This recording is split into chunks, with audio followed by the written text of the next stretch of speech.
다 같이 묵상기도 드리심으로 부활절 제2주 주일 1부 예배를 하나님께 드리겠습니다.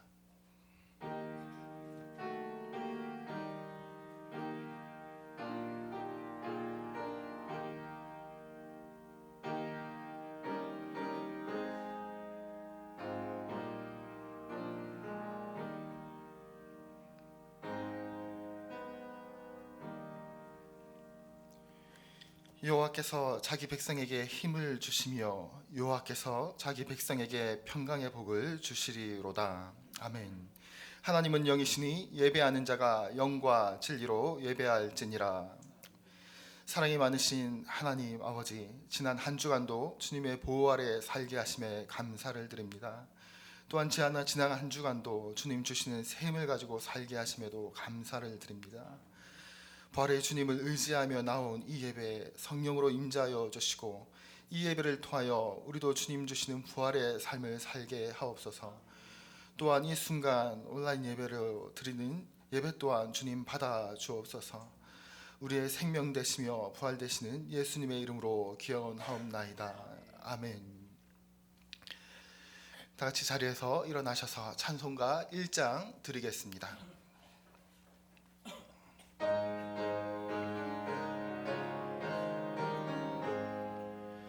만복의 근원 하나님, 온 백성 찬송 드리고 저 천사여 찬송하세.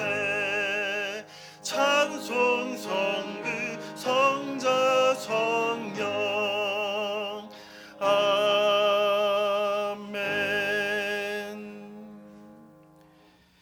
성시교독 16번 시편 28편입니다. 여호와여, 내가 주께 부르짖으오니 나의 반석이여 내게 귀를 막지 마소서.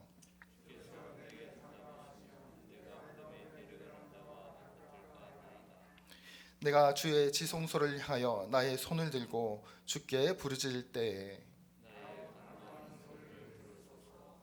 악인과 악을 행하는 자들과 함께 나를 이끌어내지 마옵소서.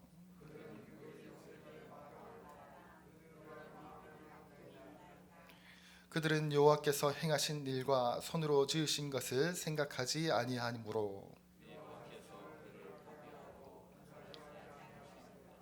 여호와를 찬송하며 여호와는 나의 힘과 나의 방패이시니 여호와는 그들의 힘이시요 그의 기름 부음 받은 자의 구원의 요새시로다. 아멘. 사도신경으로 우리의 신앙을 고백하겠습니다. 전능하사 천지를 만드신 하나님 아버지를 내가 믿사오며 그 외아들 우리 주 예수 그리스도를 믿사오니 이는 성령으로 잉태하사 동정녀 마리아에게 나시고 본디오 빌라도에게 고난을 받으사 십자가에 못 박혀 죽으시고 장사한 지 사흘 만에 죽은 자 가운데서 다시 살아나시며 하늘에 오르사 전능하신 하나님 우편에 앉아 계시다가 저희로서 산자와 죽은 자를 심판하러 오시리라. 성령을 믿사오며 거룩한 공회와 성도가 서로 교통하는 것과 죄를 사하여 주시는 것과 몸이 다시 사는 것과 영원히 사는 것을 믿사옵나이다. 아멘. 다 같이 자리에 앉으셔서 찬송가 265장 부르신 후에 차경준 전도사님 나오셔서 예배를 위해 기도해 주시겠습니다.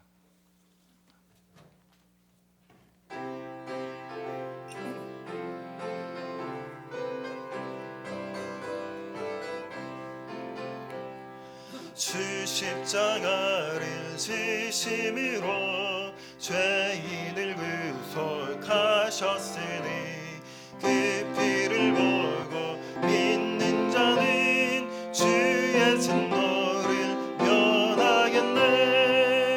내가 그 피를 유월절 그 양의 피를 볼 때에 내가 널 넘어서 가리라.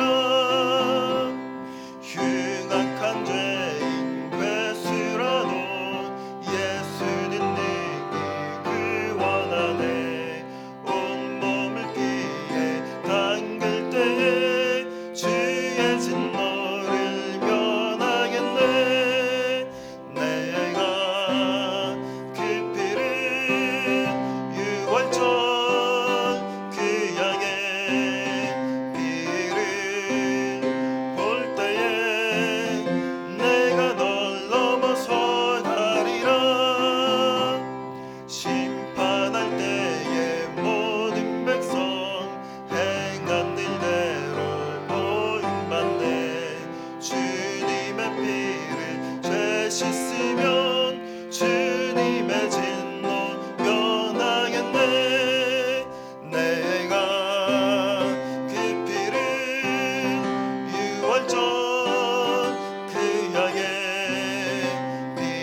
죽음을 이기시고 부활하셔서 모든 믿는 자에게 영원한 생명을 주신 주님, 우리를 위해 내어주신 그 사랑에 감사를 드립니다.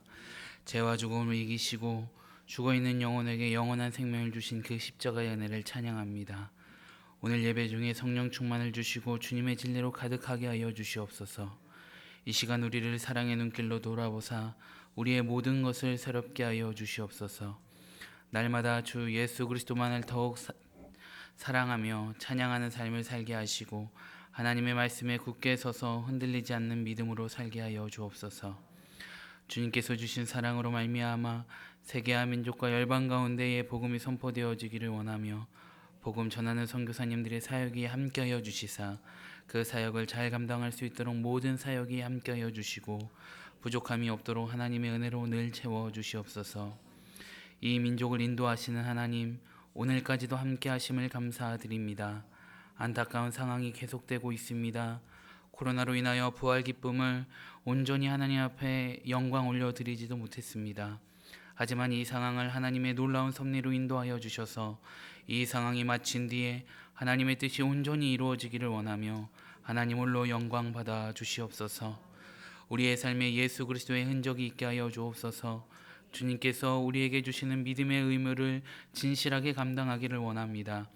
반석 위에 세운 믿음을 주사 강하고 담대한 승리의 삶을 살게 하시고 주님만이 우리의 길이요 진리요 생명인 진리를 늘 잊지 않게 하여 주옵소서. 전능하신 하나님, 한국교회를 변화시켜 주옵소서. 이 땅에 하나님의 영광이 나타나기를 소망합니다. 오직 말씀으로, 오직 성령으로, 오직 기도로 주님의 영광을 나타내게 하시기를 원합니다. 이 어려운 상황 때문에 복음이 막히는 일이 없게 하시고 하나님께서 허락하시는 부흥을 모두가 갈망하여 주님이 주시는 부흥으로 변화되게 하여 주시옵소서. 하나님의 뜻과 섭리로 세우신 우리 시온산교회를 지금까지 지키시고 인도해 주심을 감사드립니다. 우리 시온산교회가 지역 복음화의 사명을 잘 감당하게 하시고 담임 목사님의 영육간의 강건함을 통해서 2020년도에 세운 표처럼 성령의 열매와 좋은 성품으로 성장하는 교회가 될 수 있도록 담임 목사님과 늘 함께하여 주시고 교육자들과 사명자들이 서로 하나가 되어서 주님께 칭찬받는 교회가 되게 하여 주옵소서. 부활의 신앙으로 모든 성도들이 무장하게 하시고 부활하신 주님만 의지하여 매 순간을 나아가게 하여 주옵소서. 맡은 자들에게 구하시는 충성이 우리들 모두에게 넘치게 하시고 그 충성으로서 우리 교회가 주님이 기뻐하시는 아름다운 교회가 되게 하여 주옵소서. 우리 모두에게 예배드리는 기쁨을 주시고 예배를 통하여 하나님께 영광을 돌리며 하나님이 주시는 참 평안을 받게 하여 주옵소서. 이 시간 하나님의 음성을 듣기를 소망합니다.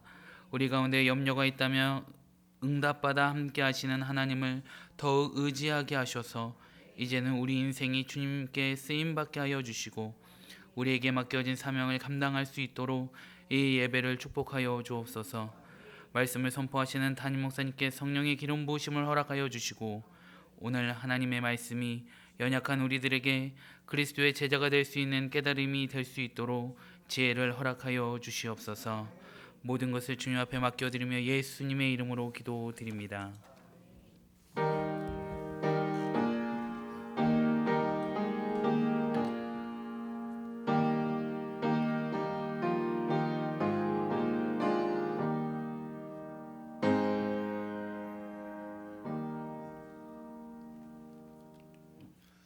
오늘 우리에게 주신 하나님 말씀은 갈라디아서 5장 22절로 23절 말씀입니다. 갈라디아서 5장 22절로 23절 말씀 제가 봉독해 올리겠습니다. 오직 성령의 열매는 사랑과 희락과 화평과 오래 참음과 자비와 양성과 충성과 온유와 절제니 이 같은 것을 금지할 법이 없느니라. 아멘. 시간에는 담임 목사님 나오셔서 성품 설교 화평이라는 제목으로 말씀 전하실 때 큰 은혜 받으시기 바랍니다.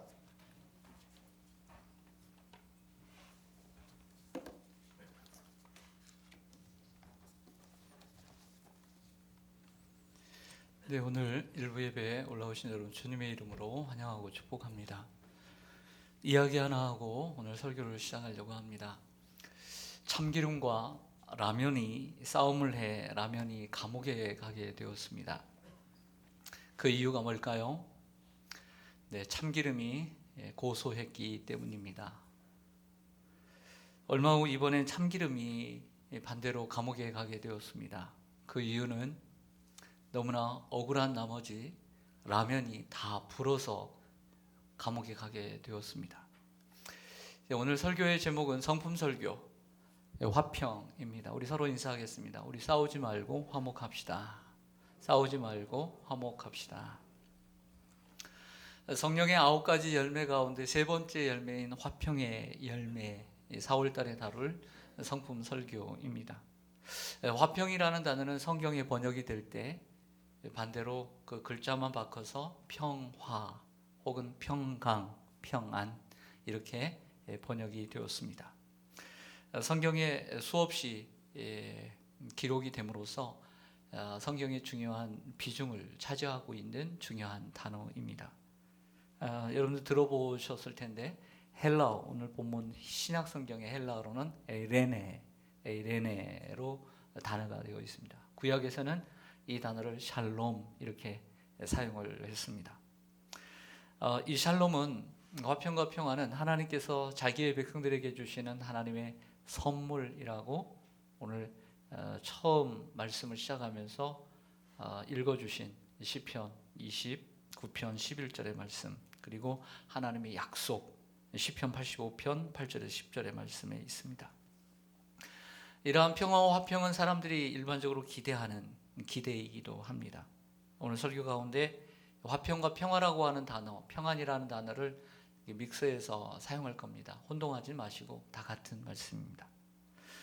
그렇다면 사도 바울이 갈라디아서 5장 22절에서 성령의 9가지 열매 가운데 화평을 얘기했을 때 그 화평은 무엇인가? 과연 무엇일까? 거기서 화평은, 자, 이것을 우리가 먼저 찾기 전에 사도 바울이 쓴 13개의 서신 가운데 화평, 에이레네라고 하는 단어를 어떻게 쓰고 있는가를 먼저 찾아볼 때 오늘 본문의 말씀을 정확하게 이해할 수가 있습니다. 먼저 에베소서 2장 14절을 좀 보시죠. 화면을 보시면 그는 우리의 화평이신지라 둘로 하나를 만드사 원수된 것 곧 중간에 막힌 담을 자기 육체로 하셨다. 여기에 그는 누구일까요? 예수 그리스도입니다.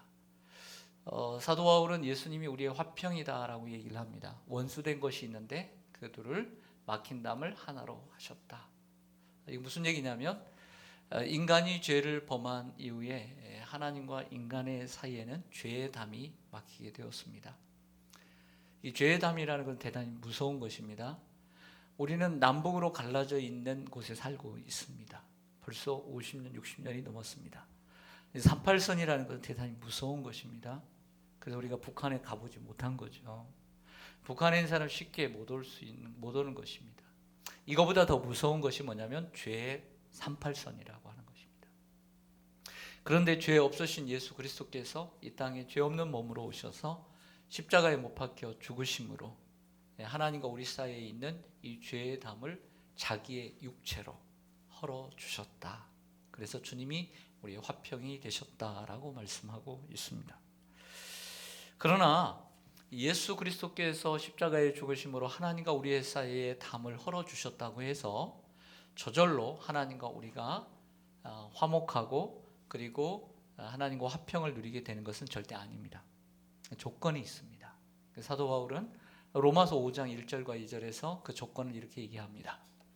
그러므로 우리가 믿음으로 의롭다 하심을 받았으니 우리 주 예수 그리스도로 말미암아 하나님과 화평을 누리자. 또한 그로 말미암아 우리가 믿음으로 서 있는 이 은혜에 들어감을 얻었으며 하나님의 영광을 바라고 즐거워하느니라. 여기 중간에 또한이라고 하는 것은 앞에 있는 문맥과 똑같은 해석을 내가 다시 한번 하겠다라고 하는 거예요. 그러면 앞에 있는 말과 뒤에 있는 말이 같은 것이죠. 밑줄 친 말만 따라가 보면 우리가 믿음으로써 예수 그리스도를 믿음으로써 하나님과 화평을 누릴 수 있게 되는 거예요. 다시 얘기해서 우리가 믿음으로써 하나님의 영광을 바라고 즐거워할 수 있다. 하나님과 바른 관계를 누릴 수 있게 된다라고 하는 표현을 사도 바울이 하고 있는 것이죠. 예수님이 십자가에 못 박혀 죽으셨다고 해서 죄의 담이 허물어졌지만 하나님과의 화목을 누리게 되는 것은 우리가 그 예수 그리스도를 믿음으로 하나님과 화목을 누리게 되는 줄로 믿습니다. 이런 여러분들 되시기를 간절히 소망합니다. 그런데 우리가 우리 죄를 위해서 죽으신 예수 그리스도를 믿음으로 하나님과 바른 관계를 갖게 됩니다. 그러면 하나님과의 화평을 누리게 되는 것이죠. 여기에 하나님과의 화평은 결과적으로 죄와 심판으로부터의 자유를 의미합니다. 죄와 심판으로부터의 자유를 우리가 얻게 된 것이죠. 그렇다고 한다면 사도 바울은 분명히 갈라디아서 5장 22절에서 성령의 열매를 얘기를 하고 있단 말이에요. 성령의 열매는 분명히 우리의 성품과 인격과 관계가 돼 있는 성품이라는 거죠. 근데 이 성품과 하나님과의 관계는 무슨 관계가 있을까? 분명히 있다는 것입니다. 왜냐하면 화평의 열매는 어떻게 맺을 수 있냐면 성령의 나무 속에서 성령의 열매 속에서 맺을 수 있기 때문이죠. 그러니까 기본적인 존재가 성령이라는 거예요. 그다음에 우리 가운데 성령이 와야 되는데 그 성령은 우리가 예수 그리스도를 믿음으로 하나님과의 바른 관계를 맺을 때 그 안에서 하나님이 우리에게 주시는 선물이 성령이라고 하는 것이죠. 그러니까 하나님과의 바른 관계, 이 죄의 담을 허물지 못하고 하나님과의 관계를 바르게 하지 못하면 우리 가운데 성령이 올 수가 없는 거죠. 그러므로 예수 그리스도를 믿음으로 하나님과 바른 관계를 맺고 살아갈 때, 이것을 다른 말로 할 때 성령의 충만함이라고 얘기를 하는 거예요. 성령의 충만함을 얻을 때 우리는 성령의 열매를 맺게 되는 거죠. 그러므로 성령의 열매, 인격적인 성품의 열매는 하나님과의 바른 관계가 전제되지 않고는 절대 맺을 수 없는 열매이기 때문에 하나님과의 관계가 우선되어야 한다는 것입니다. 성령의 충만함을 얻을 때 하나님의 성령이 우리의 삶 속에서 성령이 일하기 시작하고 하나님이 원하시는 성령의 열매를 맺기 시작합니다. 여러분, 우리가 예수 그리스도를 통해서 하나님과 평화를 또 화목을 이루게 된 줄로 믿습니다. 하나님과의 평화는 예수 그리스도의 속죄를 통한 위대한 결과입니다. 하나님과 평화를 누리게 되었다는 것은 아까 말씀드린 대로 먼저는 죄와 그 결과인 심판, 죽음으로부터의 자유를 의미합니다. 그런데 여기서 오는 플러스 축복을 우리가 누리게 됩니다. 그것은 뭐냐면 우리가 하나님과의 평화를 누리게 될 때에 하나님이 주시는 평화를 덤으로 얻게 됩니다. 그게 뭐냐면 그것을 하나님의 평화라고 얘기를 하는 거예요. 즉 과자가 들어가 있는 것과 안 들어가 있는 것의 차이지만 차이가 분명히 있습니다. 즉 먼저 말씀드린 것은 하나님과의 평화입니다. 죄의 담을 허물어서. 근데 그 하나님과의 평화를 누리게 됨으로써 우리에게 주시는 하나님의 평화가 있다는 거예요. 그것은 뭐냐면 마음의 평화, 불안과 공포로부터의 자유를 의미합니다. 이러한 하나님이 주시는 마음의 평화, 그리고 죄와 사망으로부터 구원받을 뿐만 아니라 삶을 살아가면서 마음의 평화, 걱정과 근심과 공포로부터의 자유를 우리가 누리게 되는 줄로 믿습니다. 그런데 우리가 첫 번째 죄와 사망으로부터의 심판으로부터의 자유도 조건이 하나 있었습니다. 믿음이었습니다. 그렇다고 한다면 우리가 마음의 평화를 얻는데도 조건이 있다라고 사도 바울은 얘기하죠. 그게 뭘까요? 빌립보서 4장을 보겠습니다. 빌립보서 4장 6절과 7절에 보면 아무것도 염려하지 말고 다만 모든 일에 기도와 간구로 너희 구할 것을 감사함으로 하나님께 아뢰라. 그리하면 모든 지각에 뛰어난 하나님의 평강이 그리스도 예수 안에서 너희의 마음과 생각을 지키시리라. 할렐루야. 결과적으로 기도와 간구로 우리가 하나님이 주시는 평화를 누리게 되는 줄로 믿습니다. 우리가 예수를 믿는다고 해서 하나님과의 평화가 이루어졌으니까 나에게 하나님이 주시는 평화가 임할 것이다 라고 생각하면 안 된다는 거예요. 우리가 하나님과의 관계의 회복을 이루었지만 삶 속에서 기도와 간구로, 감사함으로, 믿음으로, 즉 무슨 얘기냐면 감사함으로 하나님께 아뢰라고 하는 것은 어떠한 삶의 난관과 고난과 질병과 아픔 속에서도 하나님을 신뢰하라는 거예요. 그게 감사라는 거죠. 하나님을 신뢰하지 않고 어떻게 감사함으로 알을 수 있겠습니까? 다니엘이 죽을 줄 알면서도 자기 집에 돌아가 예루살렘을 향하여 창을 열고 하루에 3번씩 기도하며 감사했다라고 하는 것은 하나님을 대한 신뢰를 얘기하는 것입니다. 우리는 삶에는 수없이 걸림돌들, 우리의 삶을 방해하는 방해물들이 나타날 수 있습니다. 때때로 우리의 마음이 쿵 하고 떨어지죠. 절망 가운데 떨어지기도 합니다. 하지만 그 가운데서도 기도와 간구로 하나님을 신뢰하고 하나님을 의뢰함으로 하나님 앞에 나아갈 때 우리에게는 마음의 평화와 하나님의 평안을 얻게 되는 줄로 믿습니다. 이러한 은혜를 기도와 간구를 통해서 누리게 되시기를 주님의 이름으로 간절히 축원합니다. 기도와 간구에 대해서는, 기도에 대해서는 다음 주 4월 마지막 주일에 제가 설교를 하려고 하나님 마음을 주시고 있습니다. 어떻게 될지는 확답할 수는 없지만 4월 마지막 주일은 요즘 제가 기도가 참 중요하다는 말씀을 여러분들에게 좀 드리고 싶은 생각이 듭니다.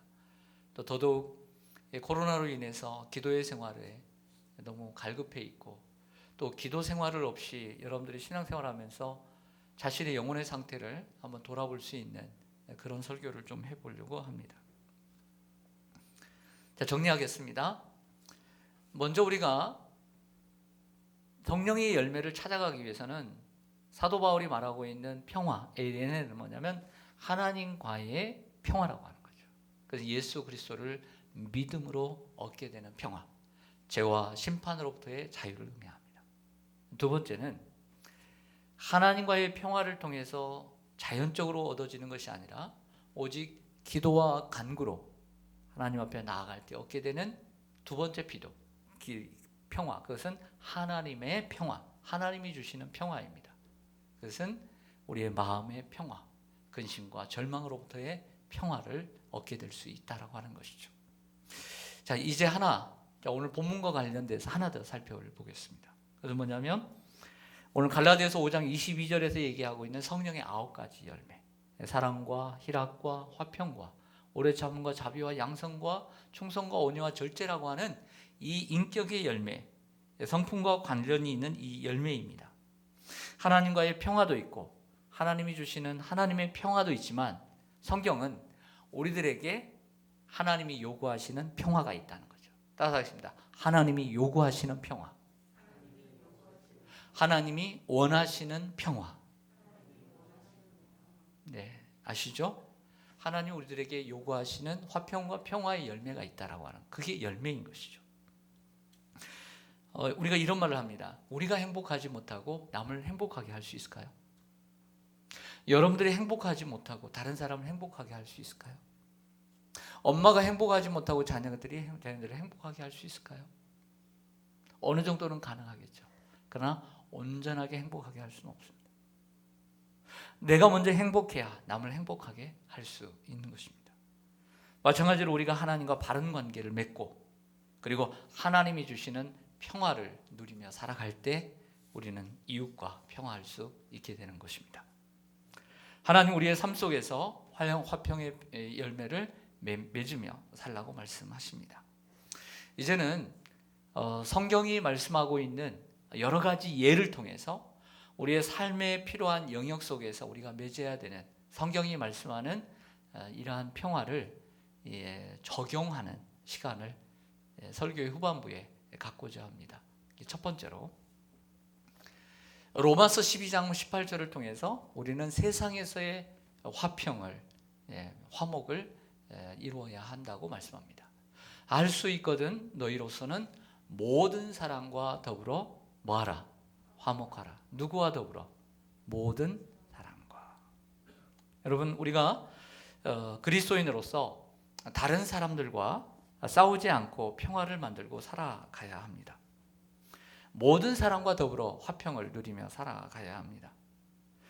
평화를 만들고 살아가는 그리스도인, 삶 속에서 친척과 가족과 또 이웃과 화평하게 살아가는 그리스도인은 복음을 가장 매력적으로 전하는 전도자예요. 복음을 가장 매력적으로 전하는 전도자들이에요.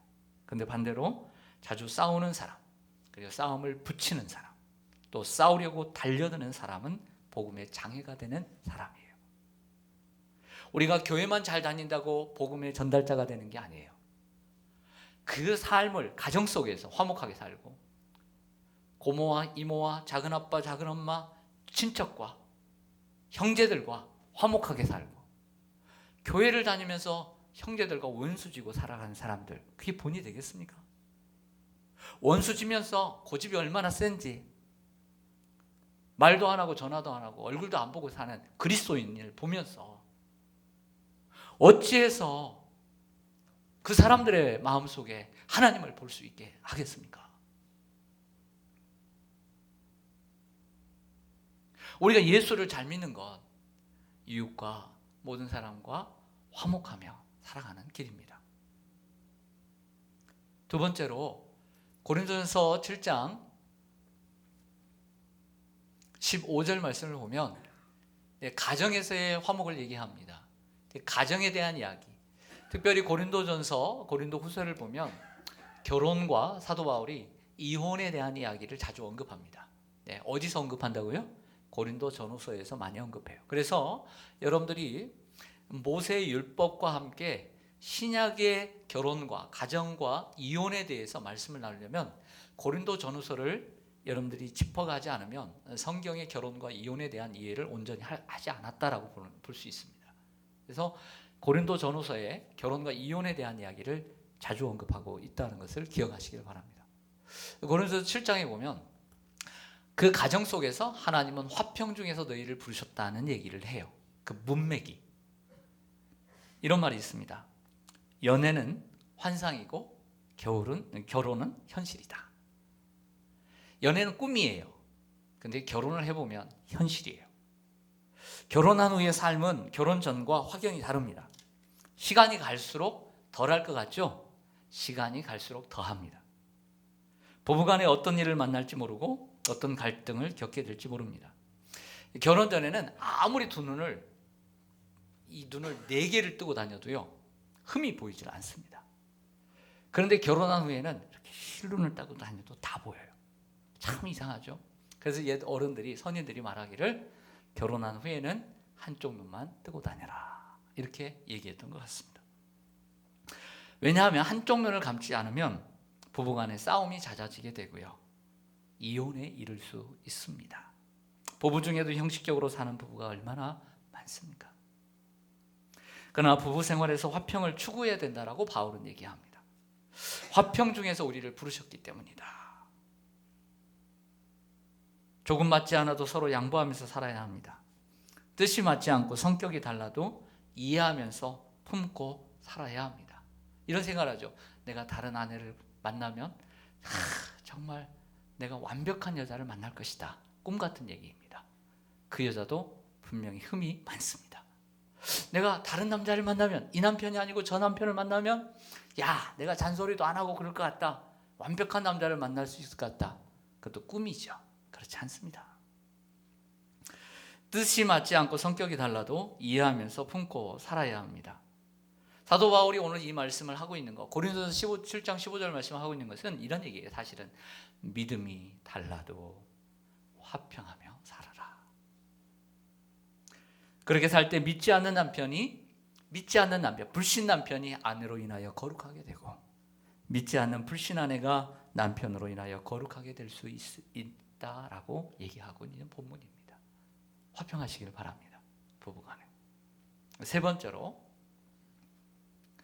고린도전서 14장 33절에는 예배에서의 화평을 얘기합니다. 하나님은 무질서의 하나님이 아니시오 오직 화평의 하나님이시다. 고린도 교회는요 은사가 많았습니다. 예배에는 말씀도 있고 기도도 있고 찬송도 있습니다. 그런데 이 고린도 교회는 똑똑한 사람들이 많이 모였을 뿐만 아니라 하나님이 은사를 많이 주셨어요. 그래서 예언을 많이 하고 방언도 많이 했습니다. 근데 문제가 생겼습니다. 은사 중심적 교회가 되다 보니까 은사가 많은 사람들이 우월적 자신감을 갖게 되었어요. 그러다 보니까 은사가 없는 사람들을 함부로 대하는 심각한 문제가 생겼습니다. 우리가 고린도전서를 쉽게 읽어가지만 그렇지 않습니다. 사도 바울은 아주 통한이 여기며 이렇게 얘기합니다. 사랑이 없는 은사는 아무것도 아니다.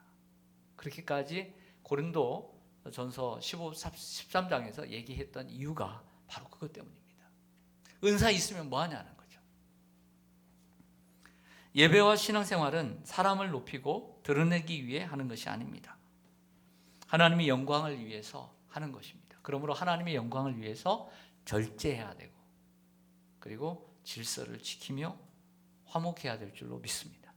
예배 안에서도 화평이 필요한 거예요. 예배 안에서도 질서가 필요한 거예요. 자, 네 번째로 에베소서 2장 15절에 보면 교회 안에서의 화평을 또 얘기합니다. 법조문으로 된 계명의 율법을 폐하셨으니 이는 이 둘로 자기 안에서 한 세 사람을 지어 화평하게 하시고. 우리 김병수 전사님이 주일 오후 예배 시간마다 에베소 2장을 강해했었습니다. 몇 주 동안. 그때 짚었던 본문입니다. 자, 교회 안에서 여기서 이 둘이라고 하는 것은 둘은 뭐라냐면 이방인과 유대인을 얘기하는 거예요. 이방인과 유대인. 그런데 이방인과 유대인을 갈라놓은 그 분기점이 무엇입니까? 율법입니다. 율법. 그러니까 유대인은 율법이 있고 이방인은 율법이 없는 것이죠. 그래서 율법 있는 유대인들이 이방인을 싫어했던 것입니다. 괄시했던 것이죠. 그런데 예수님께서 십자가에 못 박혀 죽으심으로 이 율법의 장애물을 헐어주신 것입니다. 그래서 유대인과 이방인이 화평을 이루게 되었다라는 말씀을 하고 있는 거죠. 이러한 화평의 모습, 이러한 화해의 모습은 교회 안에서도 이루어져야 합니다. 교회 안에서 어떤 파벌도 일어나서는 안 되고요. 있어서는 안 되고 또 교회에 어떤 계급도 존재해서는 안 됩니다. 그리고 어떠한 싸움도 일어나서는 안 될 줄로 믿습니다. 왜 그럴까요? 왜 그럴까요? 왜 그럴까요? 이 고린도서 14장에서 얘기하는 건 뭘까요? 에베소서에서 말씀하고 있는 사도 바울의 그 이유, 왜 싸우면 안 될까? 그래서 고린도전서에서 에베소서에서 사도 바울이 이렇게 얘기합니다. 교회는 그리스도의 몸이다. 이걸 강조해요. 에베소서는 교회론을 얘기합니다.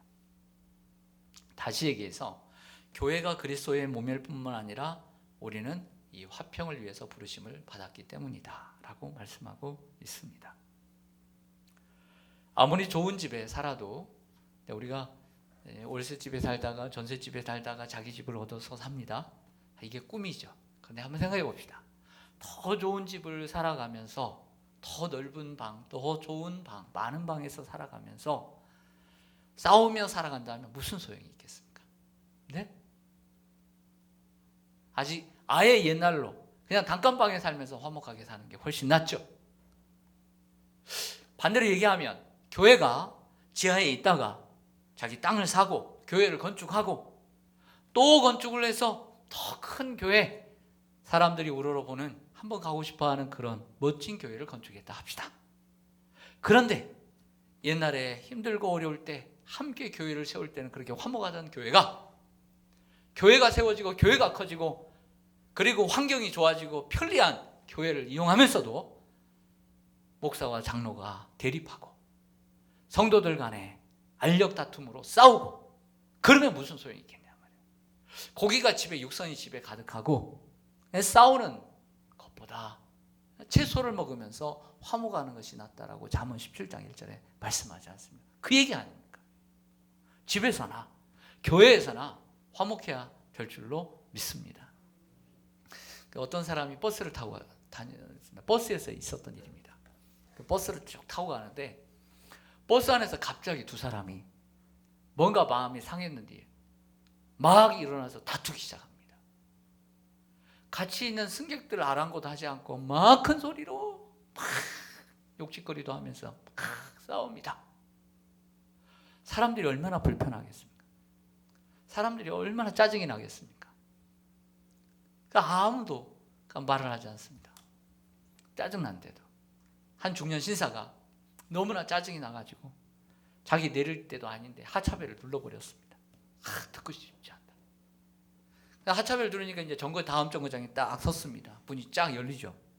나가다 말고는 싸우고 있는 사람들한테 탁 눈을 돌리더니, 몸을 돌리더니 한마디 던지고 내려갑니다. 뭐라고 했을까요? 여기가 교회인 줄 알아? 했다는 겁니다. 여러분, 교회가 세상 사람들에게 다툼의 장소로 인식되는 것은 슬픈 일입니다. 감사하게도 우리 교회하고는 크게 상관이 없는 일이기 때문에 참 너무나 감사합니다. 세상에서의 큰 다툼은 사실 작게 인식됩니다. 국회도 얼마나 싸웁니까?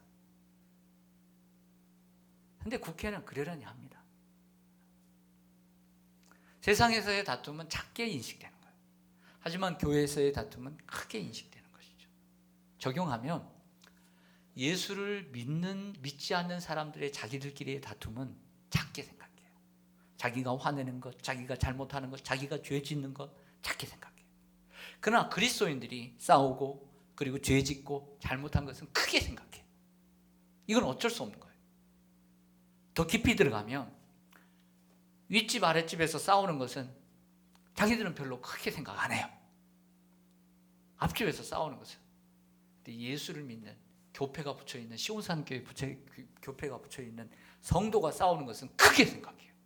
어떻게 목사가정이 싸울 수 있느냐? 시끄러운 소리가 들을 수 있느냐? 어떻게 권사가정에서 어떻게 저런 소리가 나올 수 있느냐? 다 알아요. 그래서는 안 된다는 거예요. 억울하다고 생각할 것이 아니라는 거예요.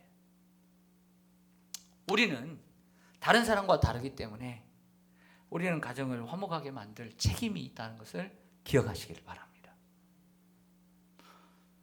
제 얘기가 아니라 성경은요, 이처럼 사도 바울은 이 하나님과의 화목뿐만 아니라 우리의 화평의 열매를 다양한 삶의 영역 속에서 다루고 있다는 것을 기억해야 돼요.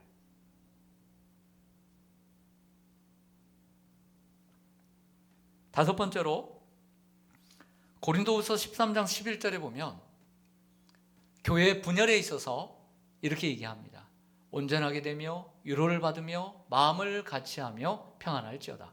또 사랑과 평강의 하나님이 너희와 함께 계시리라. 교회가 분열되니까 얼마나 불안하고 그러겠어요. 우리는 갈등을 더 만들기보다는 해결하고 해소하려고 노력해야 될 줄로 믿습니다. 자꾸 갈등을 일으키려고 하는 사람 되지 말고요. 갈등을 종식시키고 그리고 평안하게 만들 수 있는 우리가 되기를 원합니다. 교회의 평안을 구해야 합니다. 에베소서 4장 2절과 3절에 보면 또 이런 말씀합니다. 교회 안에서 모든 겸손과 온유로 하고 오래 참음으로 사랑 가운데 서로 용납하고 평안에 매는 줄로 성령이 하나 되게 하신 것을 따라가겠습니다. 힘써 지키라. 다시 한번요. 힘써 지키라. 이게 무슨 얘기냐면 하나 되면 저절로 이루어지는 것이 아니라 힘써 지킴으로써 이루어져야 된다는 거예요. 모든 겸손과 온유와 그리고 인내와 그리고 사랑 가운데서 용납하기 필요하다는 거죠. 화평은 우리에게 커다란 유익을 안겨줍니다. 화평을 여러분들 요즘 평안하십니까? 전 평안이 참 감사하죠. 늘 불안했던 가정이 평안해요. 요즘처럼 행복할 때가 없어요. 그러나 이 평안이 언제 깨질지 불안할 수 있습니다. 교회 코로나 때문에 평안합니다. 도리어 일이 없습니다. 그런데 다시 모이기 시작하고 자주 모이기 시작하다 보면 또 어떤 문제가 생길지 모릅니다. 불안할 수 있죠. 그러나 어떤 상황이 오든지 간에 우리는 노력해야 합니다. 힘써 지켜야 합니다. 화평은 우리에게 커다란 유익을 안겨주지만 먼저는 큰 손해와 희생을 각오해야만 합니다. 그래서 화평을 이루는 일은 결코 쉽지 않습니다. 화평을 원한다면 내가 먼저 양보하고 그리고 용서를 실천해야 합니다. 그래서 화평의 가장 큰 특징은 십자가입니다. 그는 우리의 화평이십니다. 예수님이 하나님과 우리의 화평을 위해서 십자가를 지셨습니다. 십자가는 무엇입니까? 죄가 없음에도 불구하고 내가 잘못했다라고 십자가를 지는 것입니다. 화평은 함부로 이루어지는 것이 아닙니다. 저절로 이루어지지 않습니다.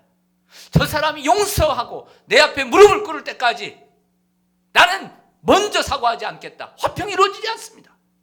내가 잘못이 없음에도 불구하고, 덜 잘못했음에도 불구하고 내가 먼저 용서하고, 내가 먼저 양보하고, 내가 먼저 미안하다고 얘기할 때 화평은 이루어지는 것입니다.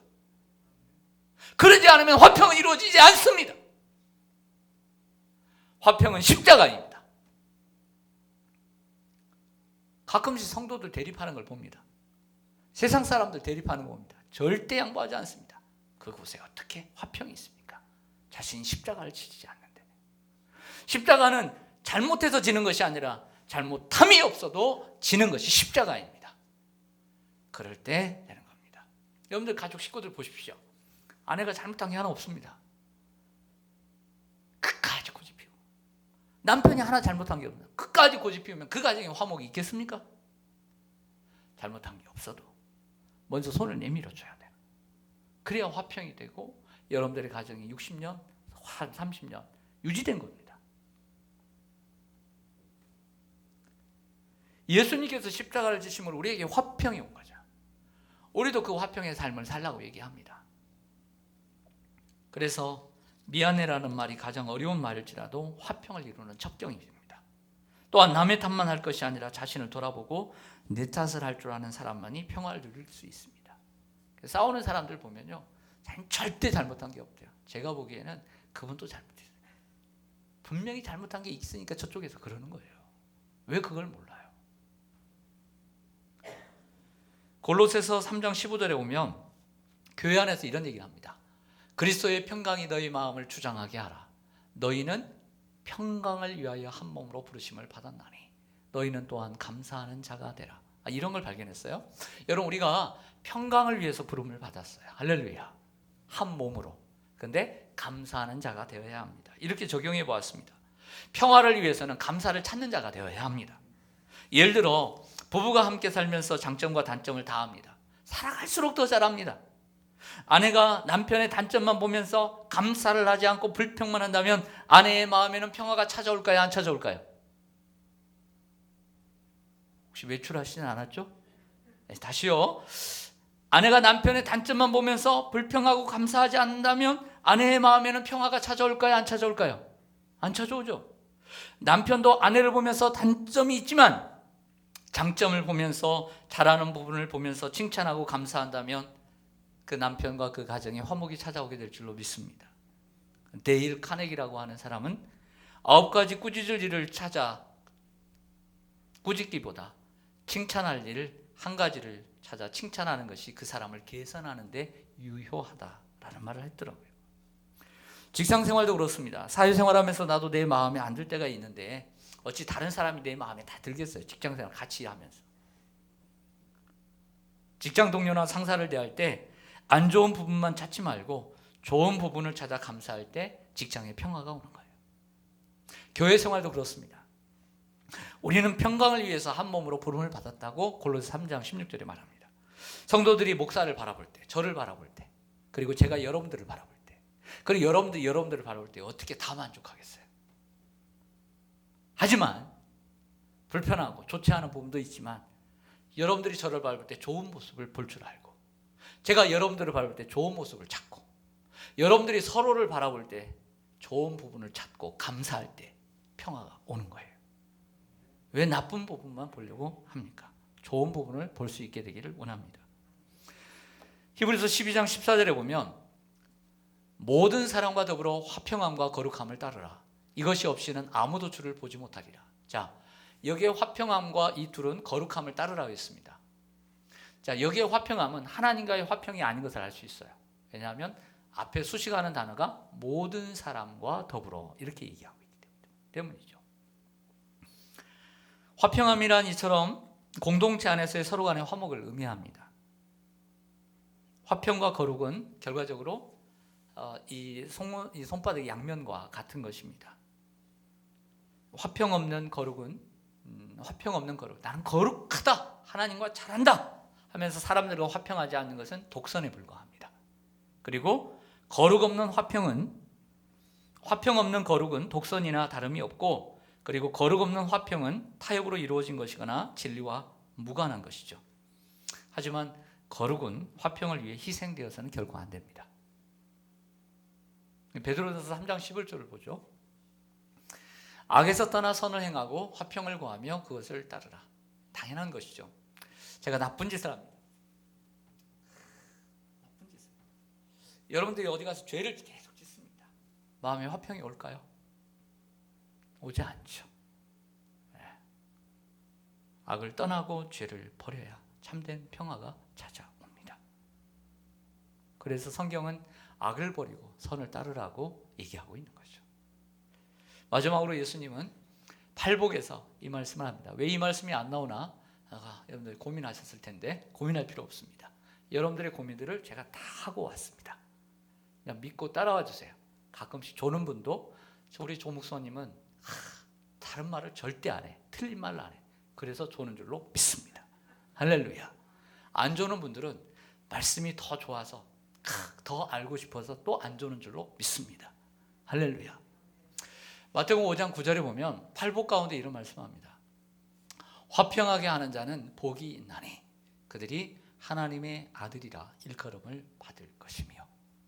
즉 밑줄만 따라가면 화평하게 하는 자가 결국 하나님의 아들이 되는 것이죠. 여기에 좀 헬라어 본문을 제가 좀 말씀을 드릴게요.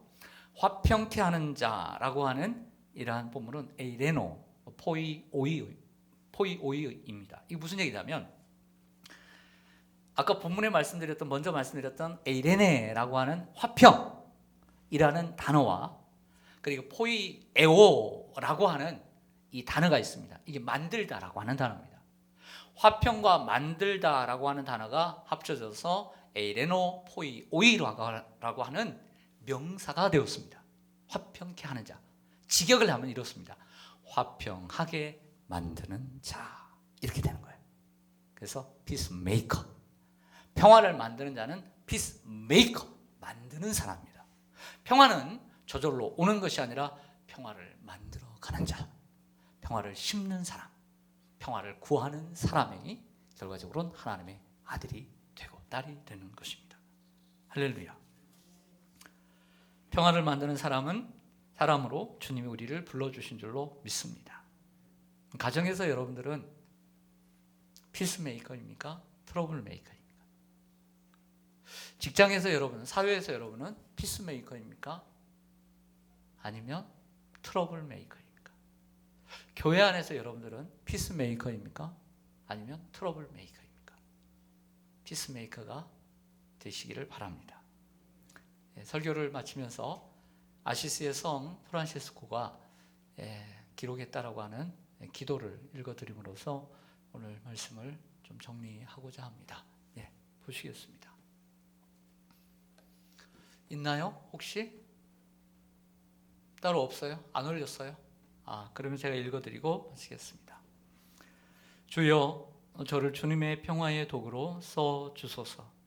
미움이 있는 곳에 사랑을, 다툼이 있는 곳에 용서를, 분열이 있는 곳에 일치를, 오류가 있는 곳에 진리를, 의혹이 있는 곳에 믿음을, 절망이 있는 곳에 희망을, 어둠이 있는 곳에 광명을, 슬픔이 있는 곳에 기쁨을 심게 하소서.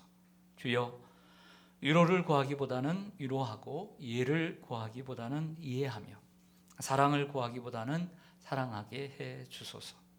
자기를 줌으로써 받고 자기를 잊음으로써 찾으며 용서함으로써 용서받고 죽음으로써 영생으로 부활하기 때문입니다. 기도하겠습니다. 주님, 저를 평화의 도구로 써 주소서. 어느 곳에 가든지 하나님 피스메이커가 되게 하여 주옵소서. 그러나 먼저 예수 그리스도를 믿음으로 하나님과의 화평을 누릴 수 있는 저희들이 되게 해 주옵소서. 그리고 하나님 풍파 많은 세상 가운데 염려와 걱정이 파도처럼 밀려올 때에도 기도와 간구로 오직 하나님을 신뢰함으로 하나님 우리의 마음의 평화를, 하나님의 평화를 누리게 하여 주옵소서. 그리고 더 나아가 하나님이 요구하시는 이웃과 가족과 성도들과의 평화를 누리며 살아가는 하나님 평화를 구하는 자들이 되게 하여 주시옵소서. 하나님의 말씀을 듣고 하나님 거기서 흘려보내는, 하나님 실천하지 않으므로 한 귀로 듣고 한 귀로 보내는, 머릿속에만 남고 실천하지 못해 무익한 설교가 되지 말게 해주시고, 오늘 이 말씀이 내 마음속에 오늘 심겨져서 결단과 실천이 있도록 은혜 베풀어 주시옵소서. 그래서 하나님의 말씀이 살아 역사하게 하시고 그 말씀이 우리의 삶 속에 역사하도록 우리 성도님들의 마음과 삶을 주장하여 주시고, 성령님이 아버지 하나님 그들 가운데 충만하여 아버지 하나님 화평을 구하는 자로 성령의 열매, 화평의 열매를 주렁주렁 맺을 수 있도록 인도하여 주시옵소서. 예수님의 이름으로 기도하옵나이다. 아멘. 찬송가 412장, 오늘 말씀 생각하면서 412장 부르겠습니다.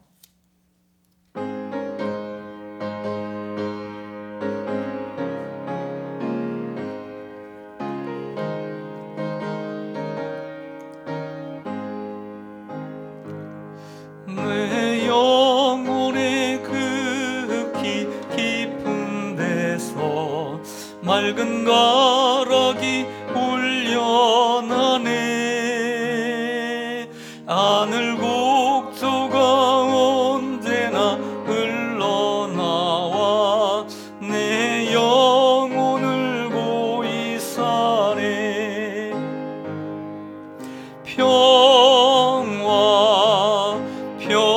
평화로다 하늘 위에서 내려오네.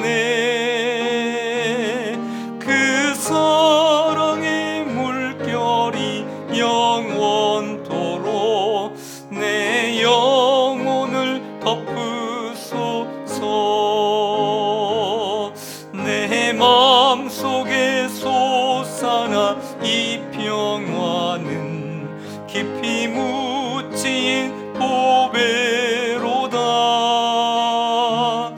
나의 보화를 캐내어 가져갈 자 그 아무도 평화를 사모하며 가사를 묵상하며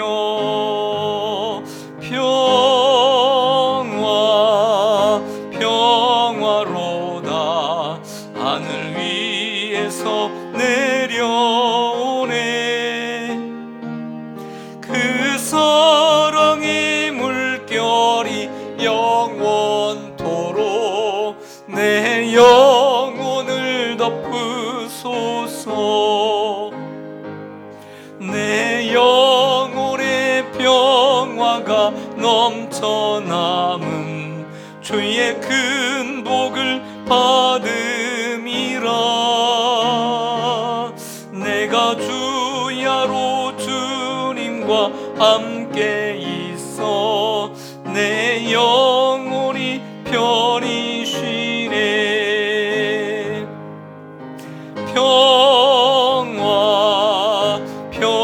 평화로다 하늘 위에서 내려오네. 그 사랑의 물결이 영원토록 내 영혼을 이 땅 위에 험한 길 가는 동안, 이 땅 위에 험한 길 가는 참된 평화가 어디 있나, 참된 평화가 어디 있나. 우리 모두 다 예수를 친구 삼아 참 평화를 누리겠네.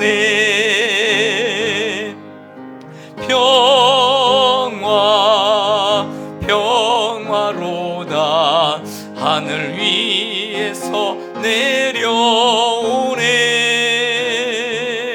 그 사랑의 물결이 영원토록 내 영혼을 덮으소서.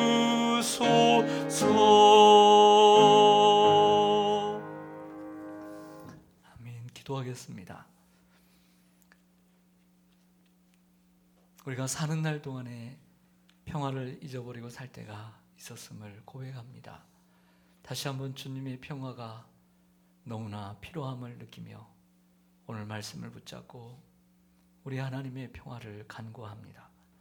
간구하는 주의 성도들의 마음속에 평화의 주님이 임재하여 주시고 그 마음의 중심에 자리하여 주셔서 아버지 하나님, 수많은 난관 속에서도 평화를 잊지 않고 살아갈 수 있도록 은혜를 베풀어 주시옵소서.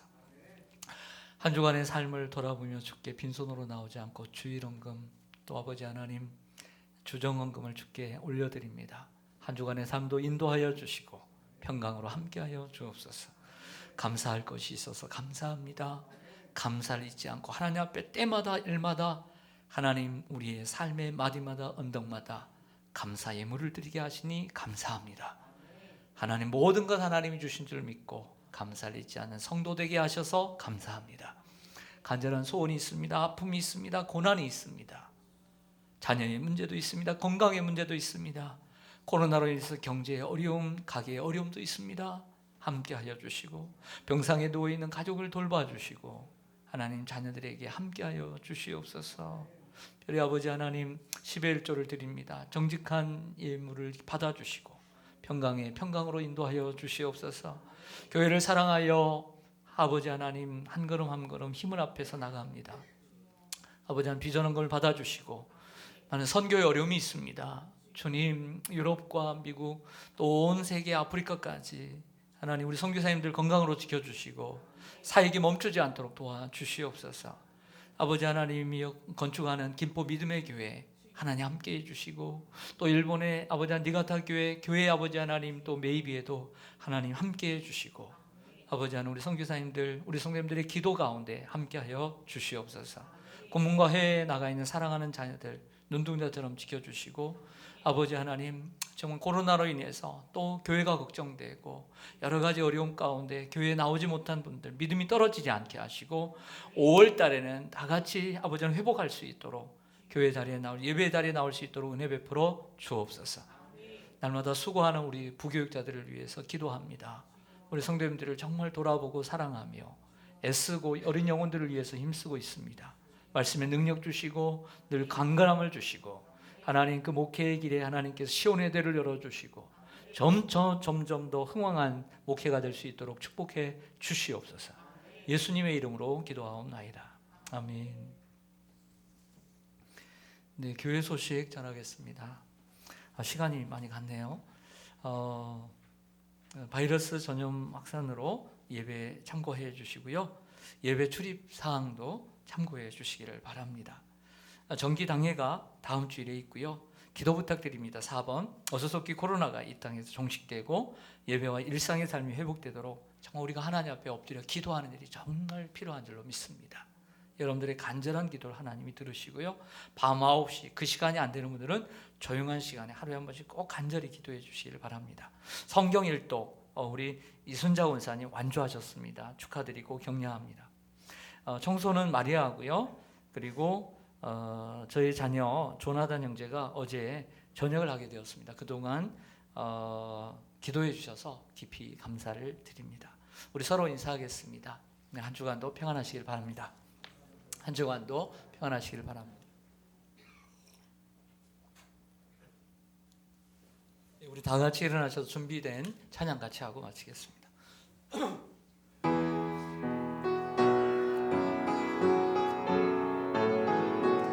우리 손을 내밀어서 평화 하나님의 평강이 당신의 삶에 넘쳐나기를 평화 하나님의 평강이 당신의 삶에 가득하기를 축복합니다. 기쁨 하나님의 기쁨이 당신의 삶에 넘쳐나기를 기쁨 하나님의 기쁨이 당신의 삶에 가득하기를 축복합니다. 소망 하나님의 소망이 당신의 삶에 넘쳐나기를 소망, 하나님의 소망이 당신의 삶에 가득하기를. 마지막 한 번 더 하겠습니다. 샬롬, 샬롬, 하나님의 평강이 당신의 삶에 넘쳐나. 샬롬, 샬롬, 하나님의 평강이 당신의 삶에 가득하기를 축복합니다. 할렐루야. 기도하겠습니다. 이제는 평강의 왕으로 오신 예수 그리스도의 크신 은혜와 아버지 하나님의 사랑하심과 성령님의 감화감동 교통하심이 화평의 열매를 맺으며 하나님이 요구하시는 삶을 살아가기로 결단하는 머리 숙인 주의 권속들과 또 아버지 하나님 온라인으로 예배하는 우리 온 성도들, 그리고 오늘 성도들의 한 주간의 삶의 모든 여정 위에 특별히 이 민족과 그리고 온 세계 열방 위에 이제로부터 영원토록 함께 있을지어다. 아멘.